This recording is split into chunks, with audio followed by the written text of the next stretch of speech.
Accuracy of chemical blanking. In general, a tolerance of 100% of sheet thickness can be held in thin sheets. The best tolerance that can be achieved by this process is about plus or minus 0.02 mm. The chief advantage in the chemical blanking is the undercutting. Undercutting refers only to attack just below the resist edge on the size of the cut. It is defined by the edge factor, which is the ratio of depth of cut to the undercut.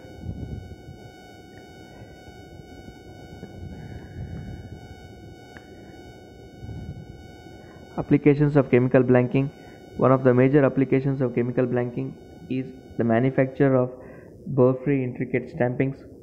Typically, chemically blanked parts include lamination for electric motors and magnetic recording heads, slotted spring discs and gaskets, meter parts, camera parts, fine screens, helicopter vent screens, etc. Bench and automatic equipment are available for both dip and spray etching of parts up to 600 to 600 mm in size. Chemical milling, contour machining. Chemical contour machining or etching is used mainly to produce three-dimensional shapes by selective or overall removal of metal from relatively large surface areas. The main purpose is to achieve shallow but complex profiles, reduction in weight by removing unwanted material from the surface in the case of the skin of an aircraft. Process steps for chemical milling.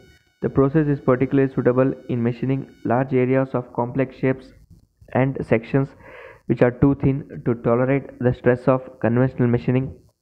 The procedure for chemical machining is practically the same as described in chemical blanking.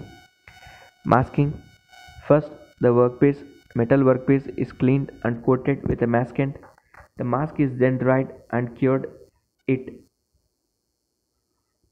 is then pulled out of areas where machining is to be done. The desired thickness is then dissolved by immersion in etching solutions. The mask is then removed from the work surface. The maskant is generally applied by dipping, spraying, flow coating or brushing. Etching. Etching for chemical contouring is done generally by immersion, although spraying is sometimes used. Step etching is done by repeated cycles of scribing and pulling off of unwanted mask areas followed by etching. Taper machining is done by immersing or withdrawing the workpiece from the etching bath at a controlled slow rate. The positioning of the workpiece immersed in the tanks should be such as to prevent trapping of gases which prevent the chemical attack by etchants and also reduce the heat dissipation. Sometimes it may be necessary to remove the workpiece after partial etching to release the trapped gases.